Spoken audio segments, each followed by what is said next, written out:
The guards shoved her through the metal doors of cell block C, a place no woman was ever supposed to step into. 100 male inmates turned toward the sound. Whistles, laughter, predator eyes studying their newest mistake. "Welcome to the men's ward, sweetheart," one of the inmates said, cracking his knuckles. "You won't last an hour." She didn't answer, didn't flinch, just kept walking. Quiet, steady, like someone counting every threat in the room. The moment she reached the cafeteria, 4 of the biggest men blocked her path. "You're in the wrong prison," the leader growled. "But don't worry, we'll take good care of you." He grabbed her shoulder. The entire room froze, because she didn't scream. She didn't panic. She simply turned her head, slowly, and her eyes sharpened like a blade. A heartbeat later, his body slammed across the table so violently the metal legs snapped beneath him. 2 more rushed her. 4 seconds later, they were on the floor, gasping for air, clutching ribs they couldn't feel anymore. The inmates stared in shock. Only then did she speak, calm, breath steady.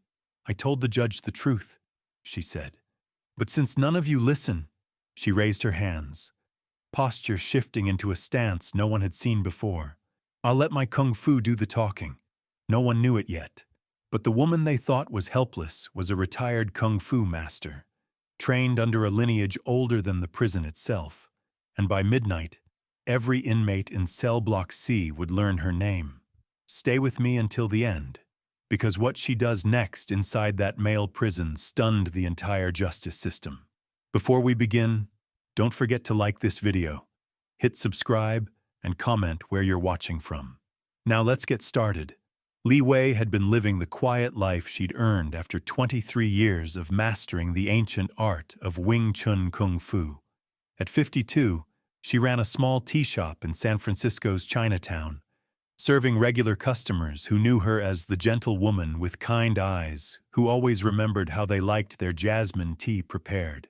What they didn't know was that Li Wei had once been the youngest person ever admitted to the prestigious Shaolin Temple's inner circle, that her hands, which now delicately arranged tea leaves, had once moved faster than the human eye could track, that the woman who smiled warmly while counting change had defeated masters twice her size in tournaments across 3 continents. But that was the old life, the life before she'd chosen peace over power. The morning everything changed started like any other Tuesday. Li Wei unlocked her shop at 6 in the morning, just as she had for the past 8 years. She prepared the first batch of oolong tea, arranged the bamboo steamers for dim sum, and settled into the meditation that had become her morning ritual. The sound of shattering glass interrupted her breathing exercise. 3 men burst through her front door, ski masks, covering their faces, weapons drawn. The first one, tall and wiry, pointed a gun at her chest. "Open the register now!" Li Wei's training kicked in immediately. Her eyes tracked their movements, calculated distances, identified weak points in their stance. The second robber, shorter but broader, kept glancing nervously at the street. The third stayed by the door, clearly the lookout. Amateur criminals, desperate ones. "Please," she said in accented English, raising her hands slowly. "Take whatever you want. I don't want trouble." The tall one smirked. "Smart lady. Empty that register and whatever cash you got in the back."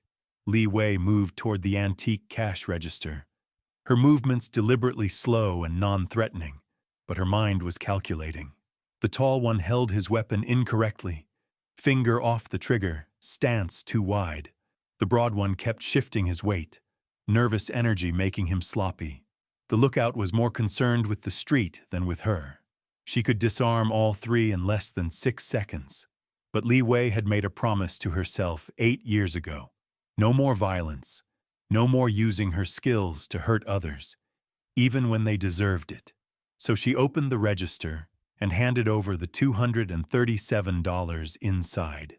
"That's it?" The tall robber's voice cracked with disappointment.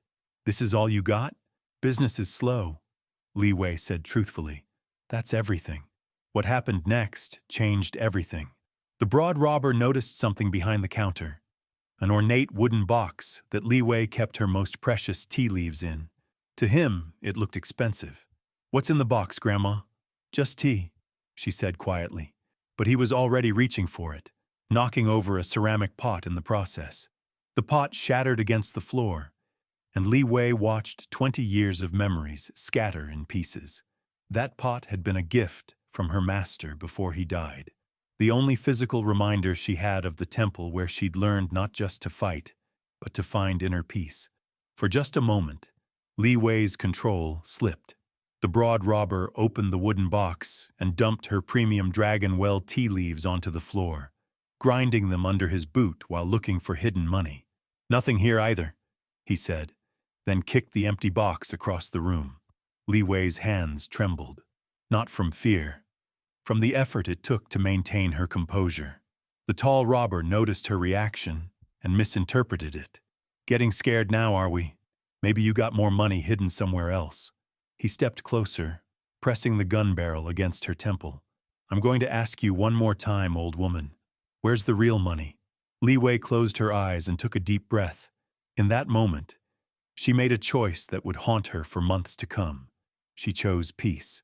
"I've told you the truth," she said softly. "That's all the money I have."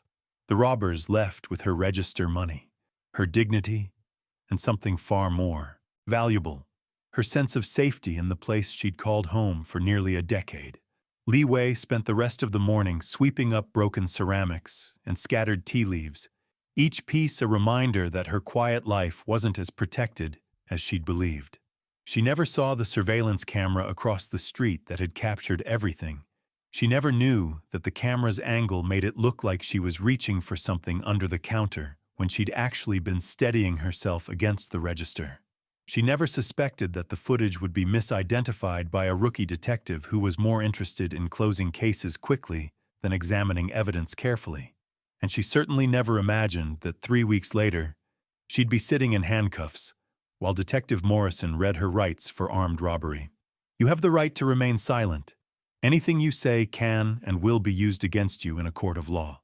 Li Wei stared at him in complete bewilderment. "There's been a mistake. I was the victim. They robbed my shop. Ma'am, we have video evidence showing you as one of the perpetrators. You were working with them to stage the robbery for insurance money." "That's impossible. I would never." "Tell it to your lawyer." The public defender assigned to her case was a tired-looking woman named Janet Rodriguez, who handled 40 cases at once and had 15 minutes to review Li Wei's file before their first meeting. "The video is pretty damning," Rodriguez said, sliding a manila folder across the metal table. "Shows you reaching under the counter, appears you're signaling to the robbers, and then you hand them money. Prosecution is calling it insurance fraud." Li Wei looked at the grainy surveillance photos.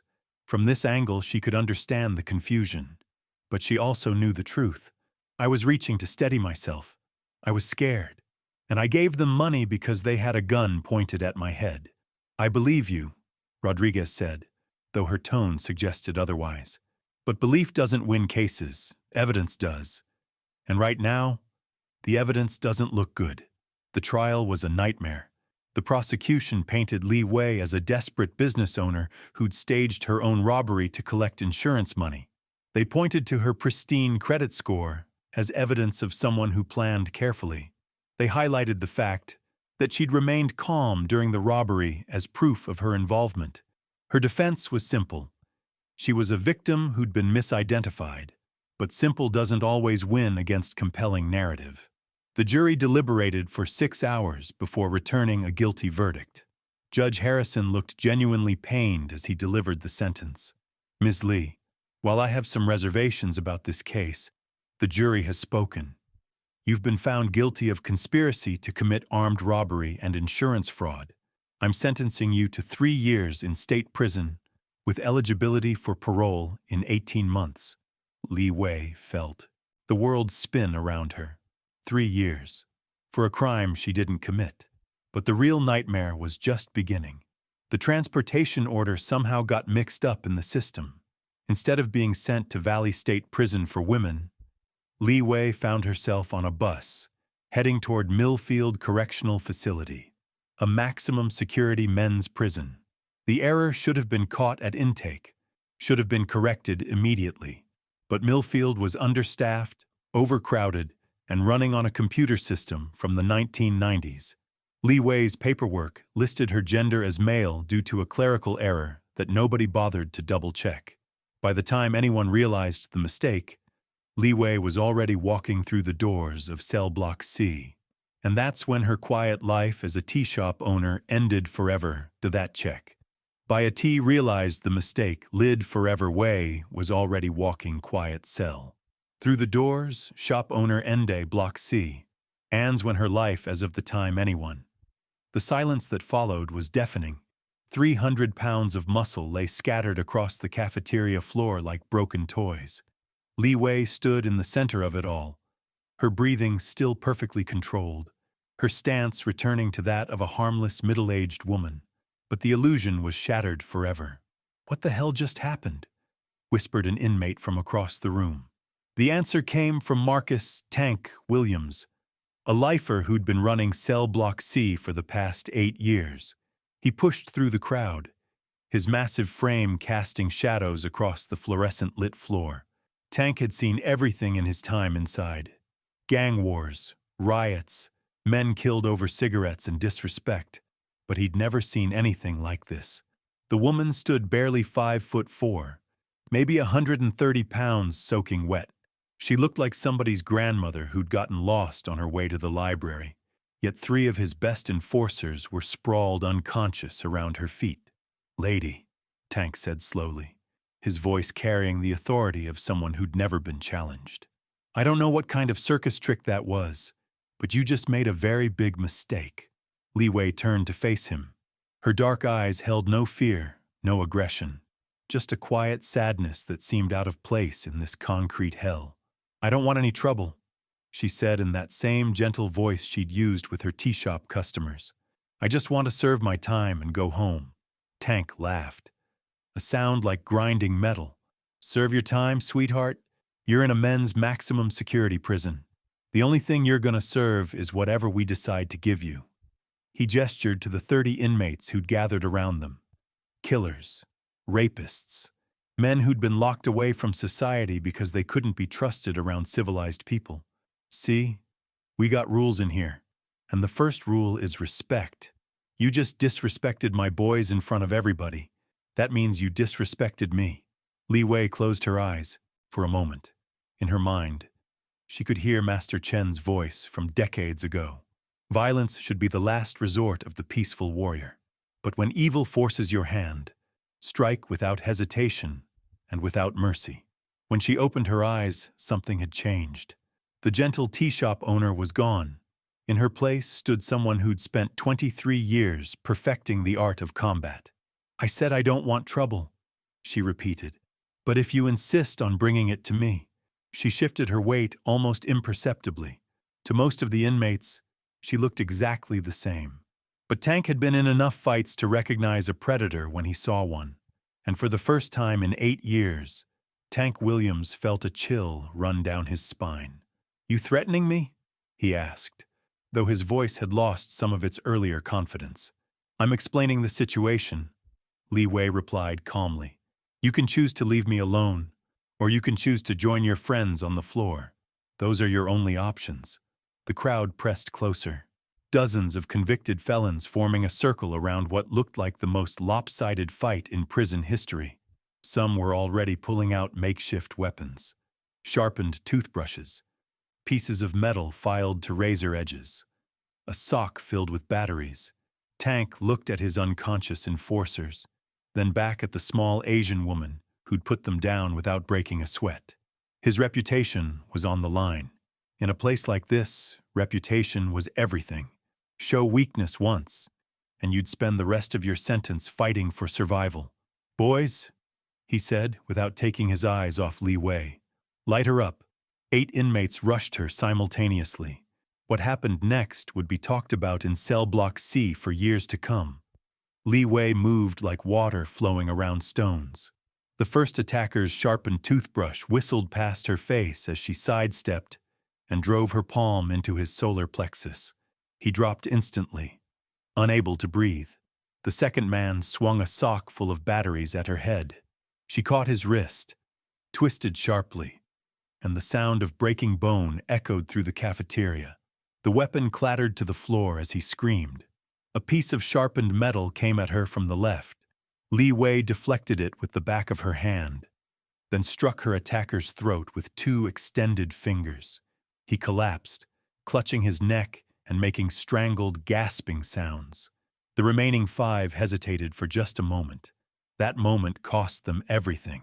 Li Wei flowed into them like a hurricane. Her hands and feet moved in patterns that seemed to defy physics. Ancient techniques passed down through generations of martial artists, refined through decades of training, unleashed with surgical precision. Pressure points, joint locks, strikes that disrupted nerve clusters and shut down major muscle groups. In less than 30 seconds, all 8 attackers were on the ground. Li Wei stood among them, her prison uniform barely wrinkled, her breathing still perfectly controlled. She looked around the cafeteria at the shocked faces staring back at her. "Anyone else?" she asked quietly. The silence stretched for what felt like hours. Then Tank Williams began to laugh. Not the harsh sound from before, but something genuinely impressed. "Lady," he said, shaking his head, "I don't know who you are or where you came from, but you just earned yourself some serious respect." He looked at his groaning enforcers, then back at Li Wei. "What's your name?" "Li Wei." "Well, Li Wei, let me give you some advice. What you just did, that was impressive as hell, but it also painted a target on your back.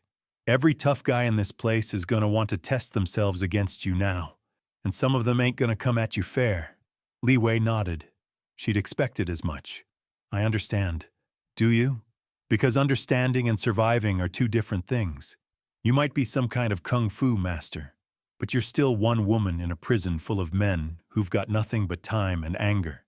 Tank paused, studying her face. "Tell you what, you got skills, and I respect that. You want protection. You work for me. Simple as that." It was the closest thing to an olive branch that Li Wei was likely to get in this place. Align herself with the most powerful inmate, gain his protection, and maybe survive long enough for someone to realize the mistake that had landed her here. But accepting Tank's offer would mean becoming part of the prison power structure. It would mean compromising the principles that had guided her life for the past 8 years. Li Wei looked around the cafeteria one more time, at the inmates still staring at her with mixtures of fear, respect, and calculation, at the unconscious men scattered around her feet, at the harsh fluorescent lights that would be her sun for the next 3 years. "Thank you for the offer," she said finally, "but I'll make my own way." Tank's expression hardened. "Lady, you're making a mistake. Without protection in here, you're gonna end up dead or worse." "Perhaps," Li Wei replied, "but I'd rather die as myself than live as someone else's weapon." The crowd began to disperse as guards finally arrived to investigate the disturbance. Li Wei watched them approach, knowing that her demonstration of martial arts skills had just made her situation infinitely more complicated. But as she was escorted to solitary confinement for the fight, Li Wei felt something she hadn't experienced since her arrest. She felt like herself again. The tea shop owner who'd submitted quietly to injustice was gone. In her place stood a warrior who would not be broken by concrete walls and iron bars. And every inmate in Millfield Correctional Facility was about to learn just how dangerous a peaceful person could be when pushed too far. The solitary confinement cell was a concrete box, 8 feet by 10 feet, a steel toilet, a thin mattress on a metal frame, no windows except for a narrow slot in the door where guards could peer inside. Li Wei had spent 3 days in isolation, and the silence was deafening. But she wasn't idle. Every morning at dawn, she practiced her forms in the cramped space, shadow boxing against invisible opponents. Her movements were fluid, precise, each technique flowing into the next, like water finding its path downhill. The guards thought she was just exercising. They had no idea she was preparing for war. On the 4th morning, the cell door opened with a metallic clang. "Time's up, Grandma," said Officer Martinez, a stocky man with dead eyes who'd worked at Millfield for 12 years. Back to general population. Li Wei gathered her few possessions. A toothbrush, a bar of soap, the prison-issued clothes that hung loose on her small frame. "Word of advice," Martinez said as he cuffed her hands behind her back. "What you did in that cafeteria, that was stupid. You think Tank's boys are gonna forget about that? You think the other gangs ain't heard about the little Asian lady who fights like Bruce Lee?" Li Wei said nothing, just walked steadily down the corridor as Martinez led her back toward cell block C. "See, here's the thing about respect in prison," Martinez continued. "It's like a bank account. You can make deposits and withdrawals. What you did? That was a big withdrawal from some very dangerous people's accounts. And they're gonna want payback with interest. They passed through 3 security checkpoints, each one monitored by cameras that recorded everything. Li Wei memorized the positions, the blind spots, the timing of the guard rotations. Old habits from her tournament fighting days. Always know your environment. Always have an escape plan. "You listening to me?" Martinez asked. "I hear you," Li Wei replied quietly. "Good. Because I've seen what happens to inmates who think they're tougher than the system. Some of them end up in the infirmary, some end up in the morgue, and some just disappear." The threat was clear, but Li Wei had heard worse from opponents who'd wanted to intimidate her before fights. Fear was just another emotion to be acknowledged, and then set aside. They reached the entrance to cell block C. Through the reinforced glass, Li Wei could see inmates moving through their daily routines. Playing cards, lifting weights, watching television. All of it stopped when she appeared. "Showtime," Martinez muttered, opening the door. The conversation died instantly. 47 pairs of eyes turned toward Li Wei as she walked through the common area. Some held curiosity, others showed respect, but most burned with barely contained violence. Tank Williams sat at his usual table, surrounded by his crew. The men she'd fought in the cafeteria were there too, their faces still bearing the bruises from their encounter. They watched her approach with expressions that promised retribution. But it wasn't Tank who spoke first. "Well, well," said a voice from the back of the room. "If it isn't the Kung Fu Granny." The speaker was a tall, thin man with pale skin covered in prison tattoos, swastikas, lightning bolts, the symbols of the Aryan Brotherhood. His name was Derek Razor Morrison, and he'd been serving a life sentence for killing 3 people during a bank robbery. "I heard you put on quite a show the other day," Razor continued, standing up slowly. "Beat up some of Tank's boys like they were children." Li Wei kept walking toward her assigned cell. She didn't acknowledge Razor's words, didn't change her pace, didn't show any sign that she'd even heard him. This only made him angrier. "Hey, I'm talking to you." Now Li Wei stopped. She turned to face Razor, her expression calm and unreadable. "I'm sorry," she said politely. "Were you speaking to me?" The inmates laughed, not because they found it funny, but because they recognized the subtle disrespect in her tone. In prison, the way you spoke to someone could be the difference between respect and retaliation. Razor's face flushed red. "You think you're funny, old lady?" "I think you're loud," Li Wei replied. "And I think you're interrupting other people's conversations." More laughter. Razor looked around the room, realizing that every inmate was watching this exchange. His reputation was being challenged by a middle-aged Chinese woman who looked like she weighed less than his left leg. "You know what I think?" Razor said, stepping closer. "I think you got lucky the other day. I think you caught some guys off guard. And now you're acting like you're some kind of badass." Li Wei tilted her head slightly. "What would you like me to do about your thoughts? I think you need to be taught some respect, and I think I'm just the man to teach it to you." The room went completely silent. Even Tank leaned forward in his chair, interested to see how this would play out. Li Wei had embarrassed his crew, but Razor was challenging her directly. This was different. Li Wei looked at Razor for a long moment. Then she smiled. Not the gentle smile she'd used with her tea shop customers, but something sharper, something that didn't reach her eyes. "I see," she said quietly. "And when would you like this lesson to begin?" Razor blinked. He'd expected fear or submission or angry defiance. He hadn't expected calm acceptance of his challenge. "Right now works for me," he said, though his voice had lost some of its earlier confidence. Li Wei nodded and began walking toward the center of the common area. The inmates quickly formed a circle around them, the universal prison audience for a fight that everyone knew was about to happen. "You sure about this, Razor?" Tank called out. "Lady's got some moves. She's about to find out what happens when she messes with the Brotherhood," Razor replied, pulling off his shirt to reveal a torso covered in white supremacist tattoos. Li Wei stood in the center of the circle, her hands at her sides, her breathing steady. She looked completely relaxed, almost bored. This was the moment that would define her time at Millfield. Win, and she'd have proven that her victory over Tank's men wasn't a fluke. Lose, and she'd become prey for every predator in the prison. "Last chance to back down, Granny," Razor said, cracking his knuckles. Li Wei closed her eyes for just a moment. In her mind, she could see Master Chen nodding approvingly. When facing a larger opponent, he'd taught her, use their size against them, make them commit fully to their attacks, then redirect their energy. When she opened her eyes, the tea shop owner was gone completely. In her place stood a warrior who'd spent decades perfecting the art of combat. "I'm ready when you are," she said softly. Razor charged. What happened next lasted exactly 7 seconds. Razor came at her like a bull, all aggression and brute force.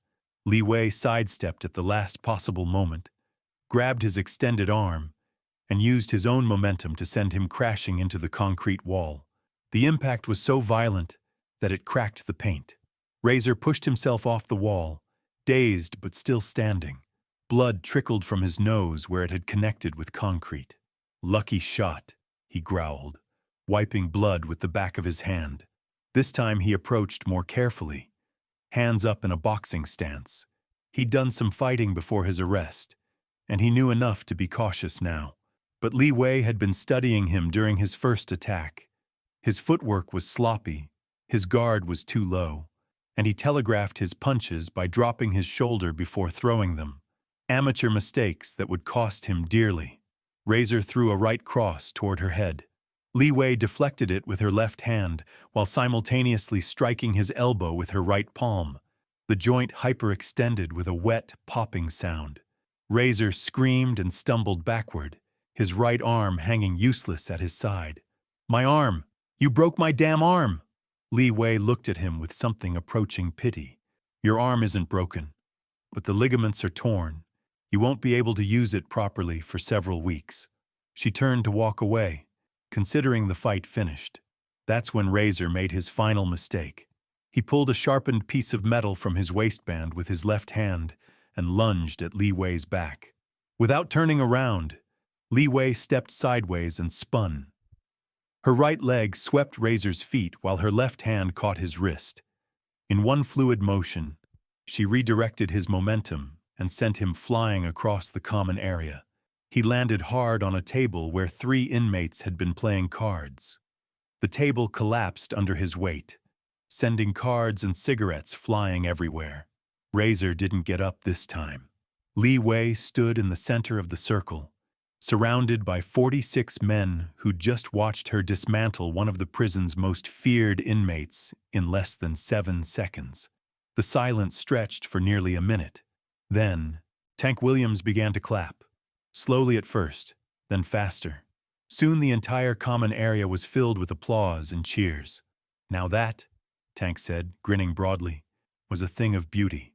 Li Wei looked around at the faces surrounding her. Some showed respect, others displayed fear. A few held calculation, already planning their own challenges.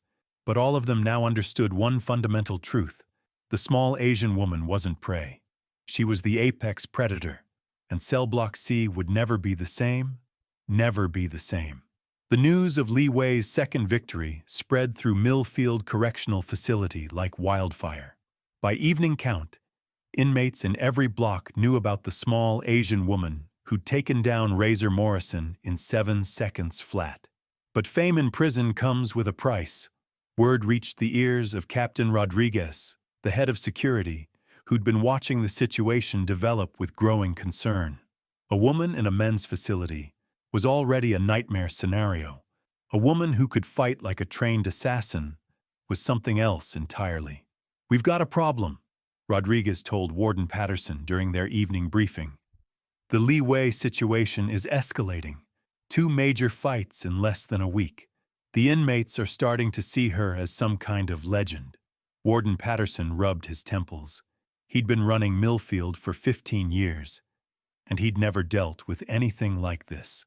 The bureaucratic error that had landed Li Wei in his facility was creating ripple effects throughout the entire prison ecosystem. "What's your recommendation?" Patterson asked. "Transfer her out, tonight, before this gets worse." "To where?" "Women's facilities are overcrowded, and the paperwork to move her will take weeks to process. Plus, if word gets out that we had a woman in general population, the media will crucify us." Rodriguez leaned forward. "Sir, with respect, keeping her here is more dangerous than any bad publicity. She's disrupting the entire power balance. Gang leaders are starting to see her as either an asset or a threat. Either way, it ends badly." But Patterson had already made his decision. The woman stayed, at least until he could figure out how to make this mess disappear quietly. Meanwhile, in cell block C, Li Wei was discovering that respect in prison was a double-edged sword. Her new cellmate was a man named Carlos Mendez, a soft-spoken lifer who'd been serving 25 years for armed robbery. Unlike most inmates, Carlos showed no interest in testing her abilities or challenging her authority. The administrative chaos finally caught up with reality 3 weeks later.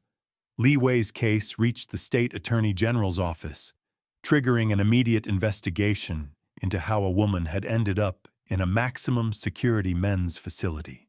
Within 48 hours, she was transferred to the correct prison.